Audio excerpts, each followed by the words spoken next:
Hundreds, if not thousands of protesters here to Alton Baker Park. Motel 6 sent out this letter alerting patrons in Oregon and Washington they need to move out due to coronavirus concerns. Highway 58, it's been snowing all day. We've already seen a couple of snowplows go through. Interesting things here at the fair, including this piece of art. 5,000 donuts a day using this high-efficient machine, which can make at least 2,400 donuts in 1 hour. Couples are trapped, one in Honduras and the other in Ecuador. They've been trying to get home for several days now. A drop in the jet stream is bringing in cooler temperatures for our Sunday. However, two high-pressure systems out in the Pacific managed to bring back those warmer temperatures just in time for our work week. And that rain is definitely needed because, as you can see here, severe drought conditions is what we're experiencing in most of western Oregon right now. Our highs and lows for the Willamette Valley, we have north winds blowing at about 8 miles an hour. Our highs are in the mid-80s. Eugene topping off at 85, and rain conditions here indicated in green.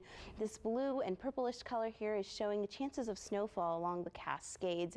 And by Sunday afternoon, that rain continues to move eastwards. Puerto de la Familia will now be able to add irrigation to these 24 plots behind me, making their total plot count 100 here at their Churchill location. After over 40 hours of training, 16 young ladies are getting ready to graduate the Young Women's Fire Training Camp, some even finding the fire within. And it really is a partnership for hope. As you can see behind me, participants got pretty creative on how they decorated their bras this year. Coming week kicks off the beginning of a new school year for districts in our area. And while the excitement and nerves are up in the air, more vehicles are out on the road. So I'm at the annual Christmas tree lighting here at Bonita Elementary School. Santa and Mrs. Claus just came in to town, and let me show you this line. There are people waiting. Over 100,000 people are expected to show up to the fair this week. If you'd like to purchase your tickets in advance, you can do so at thefair.com. The very many things you can do here at the Wham Bam Candle Jam. The zip line is only one of them.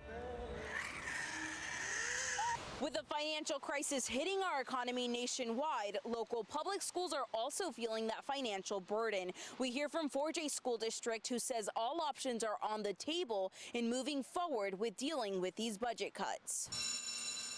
With a potential $17.5 million reduction in state funding, budgeting for this upcoming year won't be easy for the 4J School District. And there will be some pains. I'm being very forthright. There will be some pains being had to achieve those two North Stars that I currently am going to be recommending to my board and my budget committee. Dr. Baldera says those North Stars are keeping their teachers employed and their students learning. I think right now we're looking at a variety of scenarios.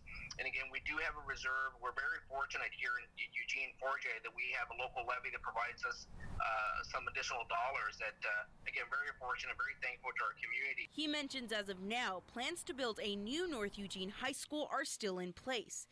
And as far as reopening campuses, it is all over the place nationwide. There's a lot of contingency plans being had, and we're working on those contingency plans here, whether it's going to be a hybrid approach, or we're completely closed, or we're open. So we're looking at all sorts of approaches. He says they are waiting for guidance from the Department of Education and the Oregon Health Authority. Budgeting plans are scheduled to be discussed on Wednesday, May 20th. We also hear from Bethel School District, who says they will be waiting until the end of this month to make any budgeting plans. Reporting in Eugene, I'm Kassandra Gutierrez. Hurry! Moments of anguish from neighbors as a garage breaks into flames. Fire officials on scene within a couple of minutes. Initially, we had a full structure fire response, which is 4 engines in a truck, a chief, and an ambulance. We added a second alarm because it did spread to that second residence. The second residence unoccupied at the time of the fire. Firefighters say there were several obstacles as they tried to break through a well-built 100-year-old house. It doesn't make it very easy to cut through and find that hidden fire.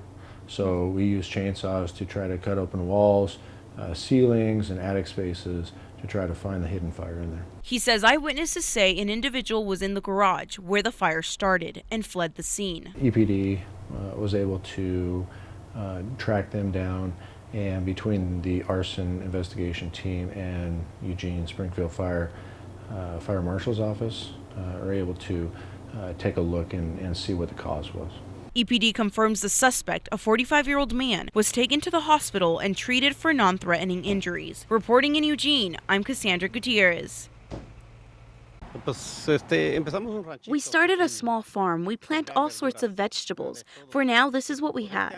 But next year, we plan on planting a wider variety. Florentino and Estela started their farm after having completed the 12-week Cambios business program with Huerto de la Familia. I feel very proud of them. I can't even explain how much work they have put into starting this business. They have had so many obstacles. They didn't get too far in school. And despite the obstacles and language barriers, they have their experience in farming behind them. He has experience and we both have experience too, because back then our parents would harvest a little bit of everything. Now they own 3 acres where they harvest their own produce. Alexandra, the manager of the Cambios program, says she can remember Florentino and Estela being dedicated and driven students. And the Latino people are very entrepreneurial. In fact, 1 out of every 4 businesses started here in the United States is a Latino business. 10 Star Farms, an example of what it means for an immigrant to work hard, thrive, and live the American dream. If you'd like to try their fresh produce, you can do so on Tuesdays, Thursdays, and Saturdays at various locations in Eugene. Reporting in Eugene, I'm Kassandra Gutierrez.